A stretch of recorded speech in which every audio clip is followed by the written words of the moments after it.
Welcome back on capital news Delhi. चलिए देखते हैं दिल्ली की 25 फटाफट बड़ी खबरें। साथ ही डेली खबरों से अपडेट रहने के लिए चैनल को सब्सक्राइब करने के साथ वीडियो को लाइक करें। मालवीय नगर अग्निकांड के बाद दिल्ली सरकार का बड़ा फैसला, मॉनसून सत्र में खत्म होगा ब्रेड एंड ब्रेकफास्ट कानून।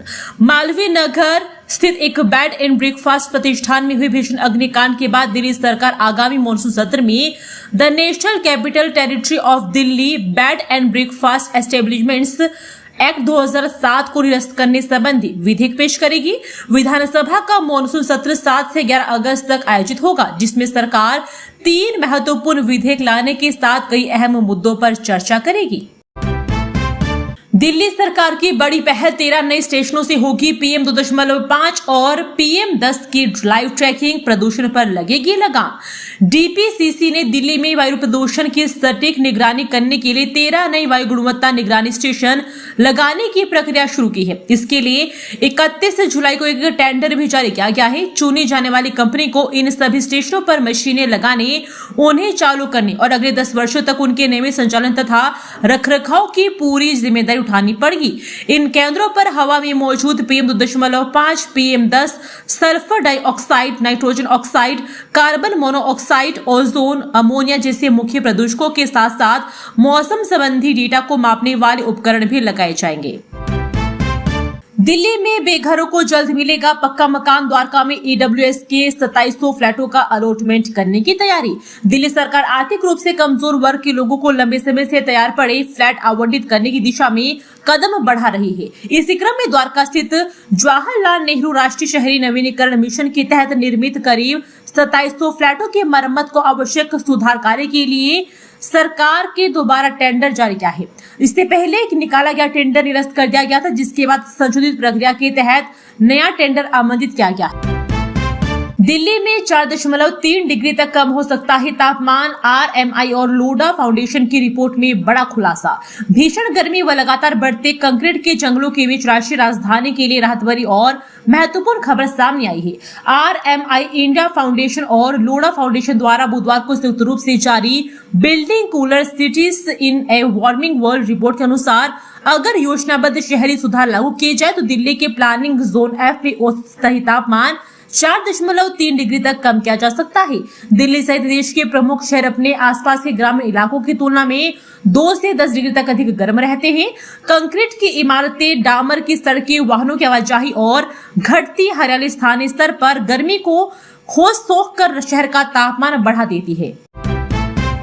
15 अगस्त से दिल्ली मेरठ एक्सप्रेसवे पर बदलेगी स्पीड लिमिट। देश में पहली बार लागू होगी नई व्यवस्था।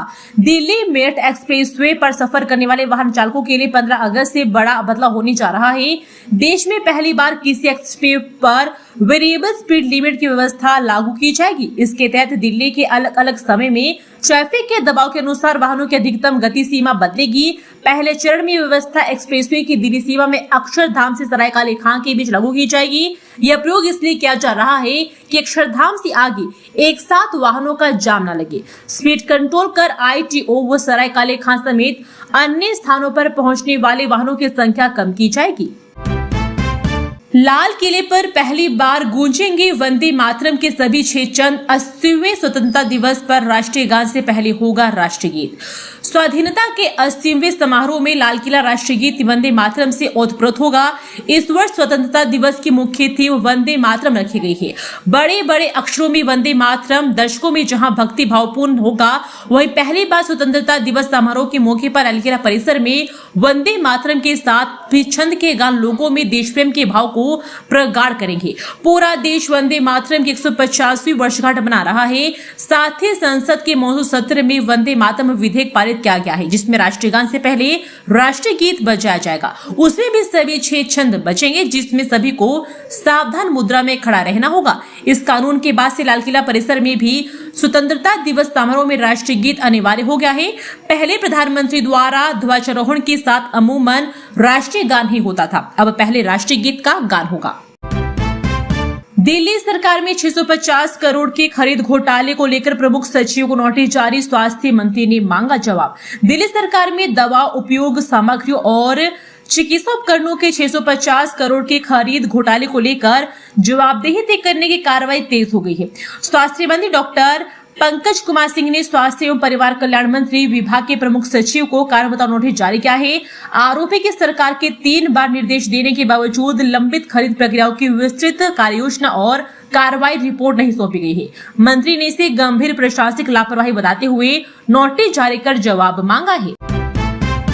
भारत में बैन हुआ अरविंद केजरीवाल का मेटा अकाउंट, पोस्ट पर कंपनी से मांगा जवाब, पीएम को भी घेरा।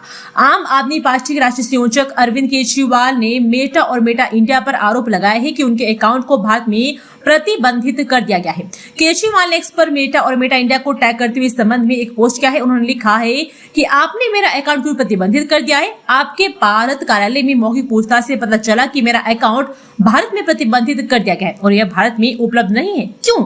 आपके कार्यालय में कोई कारण नहीं बता रहा है, कोई यह भी नहीं बता रहा है कि प्रतिबंध कैसे हटाए जा सकते हैं। लिखे गए सभी ईमेल पर नियमित नोटिफिकेशन के अलावा कोई जवाब नहीं मिला है। ये बहुत खराब सेवा है। हमारे प्रधानमंत्री के सामने इतना मत झुको, वरना वे आपको भारत में सिर्फ अपना ही अकाउंट चलाने की इजाजत देंगे। राजधानी से गुरुग्राम तक सड़कें बनी दरिया, दिल्ली दून हाईवे पर भीषण जाम, तस्वीरों में देखिए एनसीआर का हाल। दिल्ली एनसीआर में गुरुवार सुबह से ही बारिश हो रही है। कई इलाकों में तेज बारिश होने से भारी जलभराव हो गया है। एनसीआर में तेज बारिश होने से लोगों को गर्मी से तो राहत मिली है, लेकिन सुबह सुबह जलभराव और जाम की समस्या से जूझना पड़ा है। सबसे ज्यादा परेशानी नौकरी पेशा लोगों को हुई है। वहीं हरियाणा के कुछ इलाकों में स्कूल जाने के लिए बच्चों को परेशानी उठानी पड़ी है। दिल्ली में तेज बारिश के दौरान जलभराव से राजीव चौक पर ट्रैफिक दबाव बढ़ गया, जिससे जाम लग गया। दिल्ली के सफदरजंग में भी जाम की स्थिति बन गई है। एमसीसी ने बदली नीट एसएस काउंसलिंग की पूरी टाइमलाइन, कोर्ट के आदेश के बाद नया शेड्यूल। केंद्रीय स्वास्थ्य मंत्रालय के अधीन मेडिकल काउंसलिंग कमेटी ने दिल्ली हाईकोर्ट के आदेश के बाद नीट सुपर स्पेशलिटी 2025 काउंसलिंग के दूसरे राउंड संबंधी 3 अगस्त की सूचना वापस ले ली है। अदालत ने याचिकाकर्ता उम्मीदवारों को दोबारा पंजीकरण कर काउंसलिंग प्रक्रिया में भाग लेने की अनुमति दी है। एमसीसी ने एक नोटिस में कहा कि निर्णय रीड याचिका संख्या 11097/2026 सुनील एवं अन्य बनाम मेडिकल काउंसलिंग कमेटी में अदालत के 5 अगस्त के आदेश के आलोक में किया गया है। नोटिस में कहा गया, अदालत ने अपने निर्देश में याचिकाकर्ता उम्मीदवारों को नीट एसएस 2026 काउंसलिंग के राउंड 2 में दोबारा पंजीकरण करने और भाग लेने की अनुमति दी है। पीतमपुरा के सरकारी स्कूलों को मिली विश्व स्तरीय STEM लैब की सौगात, मुख्यमंत्री रेखा गुप्ता ने किया शुभारंभ। दिल्ली की मुख्यमंत्री श्रीमती रेखा गुप्ता ने सर्वोदय विद्यालय पीतमपुरा में एक नई अत्याधुनिक STEM इनोवेशन लैब का उद्घाटन किया है। इस नई लैब के माध्यम से स्कूली छात्रों को प्रयोगात्मक शिक्षा, रचनात्मक सोच और नवाचार को बढ़ावा देने के लिए सभी आधुनिक तकनीक और सुविधाएं उपलब्ध करवाई जाएगी, जिससे वे व्यवहारिक ज्ञान हासिल कर सके। इस अवसर पर मुख्यमंत्री रेखा गुप्ता ने कहा कि दिल्ली सरकार की स्पष्ट प्रतिबद्धता है कि राज्य का हर विद्यार्थी बड़े सपने देखे और उन्हें साकार करने के लिए आवश्यक आधुनिक अवसर प्राप्त करे। उन्होंने इस बात पर बल दिया कि सरकारी विद्यालयों में विश्व स्तरीय शिक्षण सुविधाओं का विस्तार करना सरकार की सर्वोच्च प्राथमिकताओं में शामिल है, ताकि प्रत्येक छात्र भविष्य की वैश्विक चुनौतियों और अवसरों का सामना करने के लिए पूरी तरह से तैयार हो सके। नीट पेपर लीक आरोपियों की ब्रेन मैपिंग, लाई डिटेक्टर वाली याचिका पर फैसला सुरक्षित, कल चार्जशीट पर अदालत लेगी संज्ञान। राउस एवेन्यू स्थित विशेष फास्ट ट्रैक कोर्ट ने बृहस्पतिवार को नीट यूजी 2026 पेपर लीक मामले में सभी 13 आरोपितों की न्यायिक हिरासत 10 अगस्त तक बढ़ा दी है। अदालत ने कहा कि सीबीआई के आरोप पत्र और उसके साथ दाखिल दस्तावेज की प्रारंभिक जांच पूरी हो चुकी है। अब अदालत 7 अगस्त को तय करेगी कि मामले में संज्ञान लिया जाए या नहीं।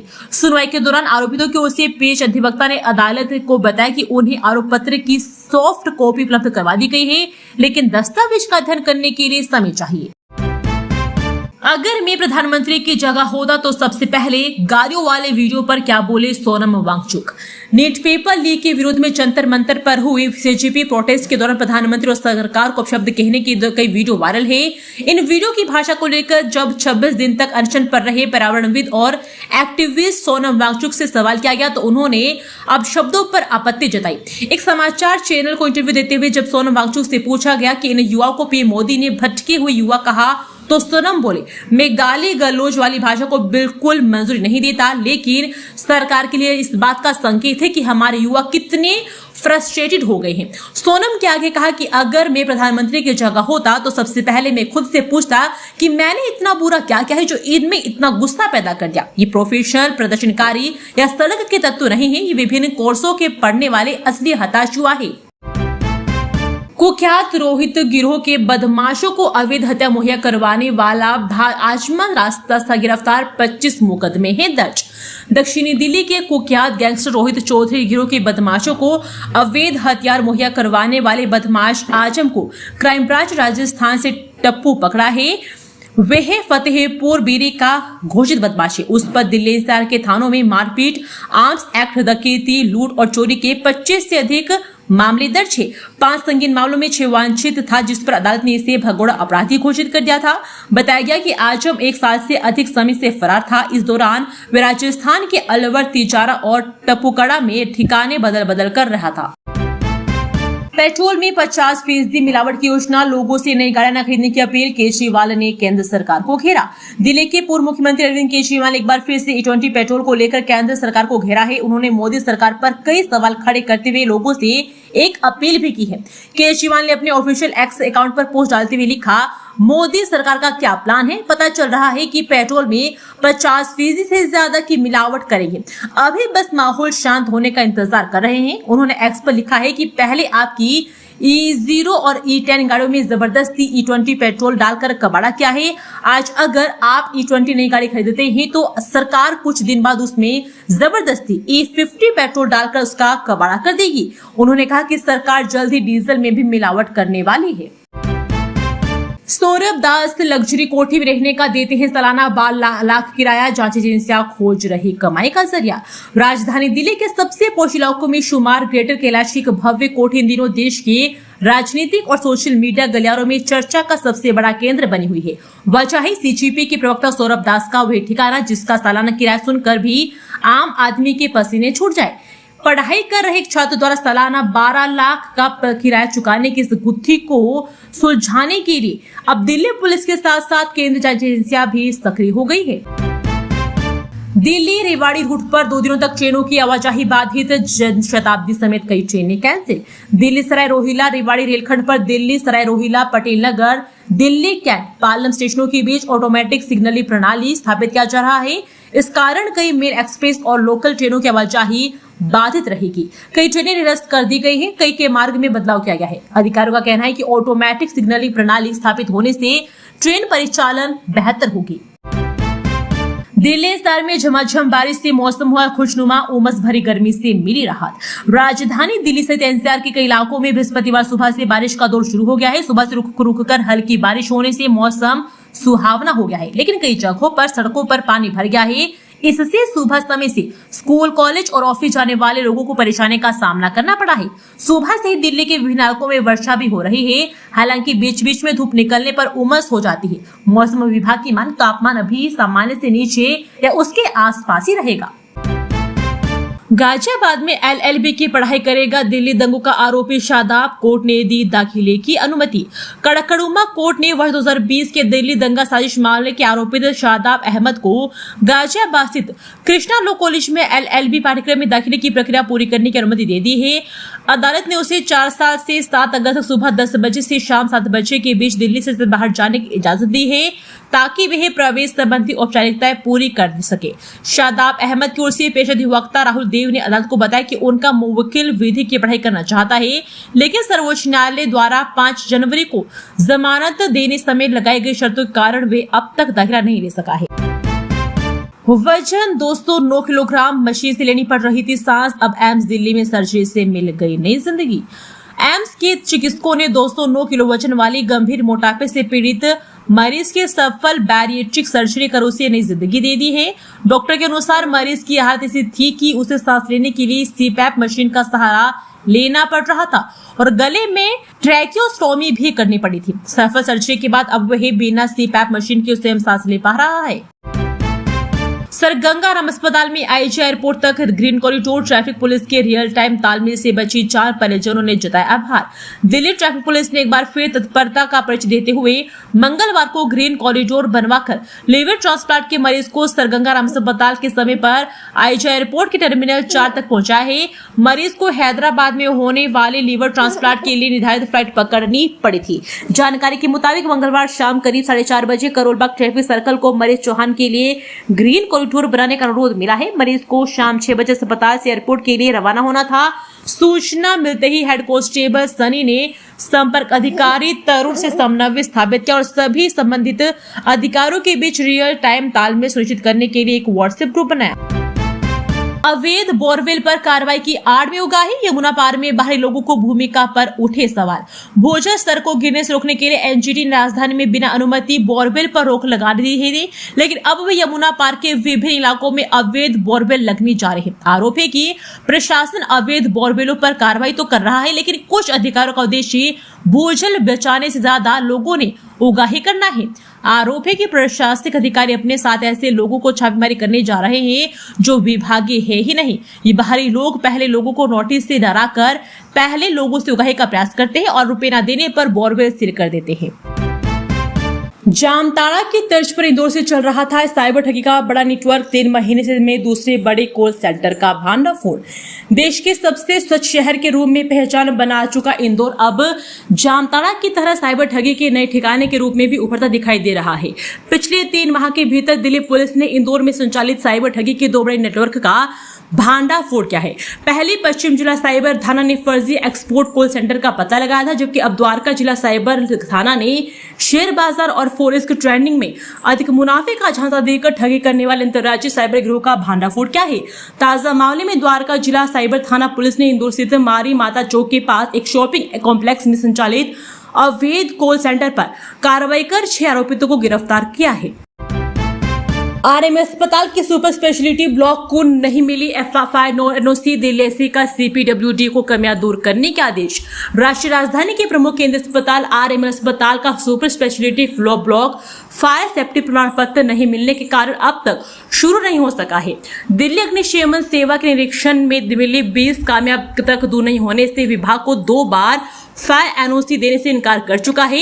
इस बीच दिल्ली हाईकोर्ट ने केंद्रीय लोक निर्माण विभाग को निर्देश दिया है कि अग्निशमन विभाग की ओर से बताई गई कमियों को तत्काल दूर किया जाए। बंगाल की खाड़ी के ऊपर उड़ान में टर्बुलेंस का खतरा क्यों? एविएशन एक्सपर्ट ने बताया पायलट कैसे करते हैं बचाव। मौसम की अनिश्चितता और कुदरत के मिजाज के आगे आधुनिक विज्ञान और उन्नत एविएशन तकनीक भी कई बार बेबस नजर आती है। विमानन क्षेत्र में सुरक्षा के तमाम दावों के बावजूद बंगाल की खाड़ी और उसके आसपास का वायुमंडल पायलटों के लिए हमेशा से बेहद चुनौतीपूर्ण रहा है। इस मार्ग पर लंबी उड़ान का अनुभव रखने वाले वरिष्ठ पायलट और वर्तमान में पायलट ट्रेनिंग स्कूल चला रहे कैप्टन सुजीत ओझा के अनुसार यहाँ केवल आधुनिक उपकरणों पर निर्भर नहीं रह सकता है। वैज्ञानिक दृष्टिकोण से टर्बुलेंस का मुख्य कारण हवा के घनत्व और तापमान में अचानक आया बदलाव होता है। एयर इंडिया की फ्लाइट में टर्बुलेंस का सच खोलेगा black box cockpit voice flight data recorder की होगी जांच। फुकेट से दिल्ली आ रही एयर इंडिया की उड़ान संख्या AI 237 में अचानक आए भीषण टर्बुलेंस के बाद अब नागरिक उड्डयन महानिदेशालय और एयर एक्सीडेंट इन्वेस्टिगेशन ब्यूरो ने जांच शुरू कर दी है। हवा के प्रत्याशित झटकों के बीच दुर्घटना की वास्तविक जगह पता लगाने के लिए अब विमान के ब्लैक बॉक्स की जांच की जाएगी। विमान विशेषज्ञों के अनुसार महानिदेशालय व अंतर्राष्ट्रीय नागरिक उड्डयन संगठन के प्रोटोकॉल के तहत ब्लैक बॉक्स से डेटा निकालने और उसका विश्लेषण करने का काम करेगा। डीटीसी की नई बस सेवा की शुरुआत। नरेला बांकनेर से एमसीटी मुख्यालय पहुंचना आसान, रूट और टाइमिंग की तय। दिल्ली नगर निगम के मुख्यालय से बांकनेर गांव तक नई बस सेवा प्रारंभ की गई है। मंगलवार को नेता सदन जय भगवान यादव अस्थायी समिति के अध्यक्ष सत्या शर्मा ने दिल्ली परिवहन निगम की नई बस सेवा को हरी झंडी दिखाकर रवाना किया है। रूट संख्या 131 प्रातः 8 बजे से 8:30 बजे बागनेर गांव से निगम मुख्यालय तक चलेगी। शाम 5:45 बजे से 6:30 बजे बीच निगम मुख्यालय से बागनेर गांव तक जाएगी। बस निगम मुख्यालय से राजघाट, ISBT, मुकरबा चौक, शनिवेद मंदिर होते हुए बागनेर गांव तक पहुंचेगी। दिल्ली के पुलिस थानों में लगानी होगी sanitary pad, vending machine, washroom भी करने होगी बेहतर, दिल्ली एसपी का आदेश। दिल्ली हाईकोर्ट ने बुधवार को दिल्ली पुलिस को निर्देश दिया है कि दिल्ली के सभी पुलिस स्टेशनों में सैनिटरी पैड, वेंडिंग मशीन लगाने व महिला पुलिसकर्मियों के लिए खास तौर पर इस्तेमाल होने वाले शौचालय की सुविधा बेहतर करने का निर्देश दिया है। एक जनहित याचिका पर सुनवाई करते हुए मुख्य न्यायाधीश दिव्येंद्र कुमार, विधायक न्यायाधीश तेजस कारिया की पीठ ने दिल्ली पुलिस आयुक्त को इसके साथ ही थानों में वेंडिंग मशीन व शौचालय की स्थिति का 6 सप्ताह के अंदर सर्वे पूरा कराकर एक रिपोर्ट दाखिल करने का भी निर्देश दिया है। पीठ ने कहा कि रिपोर्ट में सुविधाएं देने के लिए उठाए जाने वाले जरूरी दस्तावेजों की भी जानकारी दे। सीजेपी प्रोटेस्ट में बड़ी डिजिटल साजिश का पर्दाफाश, दिल्ली पुलिस ने मेटा, गूगल और एक्स से मांगी IP address detail. Jantar Mantar पर सीजेपी के नेतृत्व में किए गए विरोध प्रदर्शनों के दौरान हिंसा के पीछे घड़ी डिजिटल साजिश का पर्दाफाश हुआ है। दिल्ली पुलिस के साइबर और फोरेंसिक जांच में सामने आया है कि इंटरनेट मीडिया पर भड़काऊ कंटेंट, वीडियो और रील्स को जानबूझकर प्रसारित करने के लिए फर्जी अकाउंट्स और संदिग्ध विदेशी बॉट नेटवर्क का सहारा लिया गया था। नई दिल्ली आनंद विहार समेत 4 पार्सल केंद्रों पर लगे एडवांस एक्सरे स्कैनर, बिना जांच ट्रेनों में लोडिंग नहीं। रेलवे के पार्सल केंद्रों पर सामान की जांच की व्यवस्था नहीं होने का लाभ असामाजिक तत्व उठाते हैं। कई बार प्रतिबंधित वस्तुएं पार्सल वैन में रख दिया जाता है, जिससे दुर्घटना की आशंका बनी रहती है। इसके समाधान के लिए दिल्ली के 4 प्रमुख पार्सल केंद्रों नई दिल्ली, पुरानी दिल्ली, हजरत निजामुद्दीन और आनंद विहार टर्मिनल में advance x ray parcel scanning system स्थापित की गई है। इससे खतरनाक और प्रतिबंधित वस्तुओं का पता लगाया जा सकता है। पहले इन पार्सल केंद्रों पर जांच की सुविधा नहीं होने के कारण ग्राहक द्वारा दी गई लिखित जानकारी को सही मानकर और हल्की जांच करने के बाद ट्रेन की पार्सल वैन में सामान लोड करने की अनुमति दे दी जाती थी। दोस्तों, वीडियो पसंद आया तो वीडियो को लाइक एवं चैनल को सब्सक्राइब कीजिए और कमेंट करके बताइए कि आप दिल्ली के किस जगह से इस वीडियो को देख रहे हैं। जय हिंद, वंदे मातरम।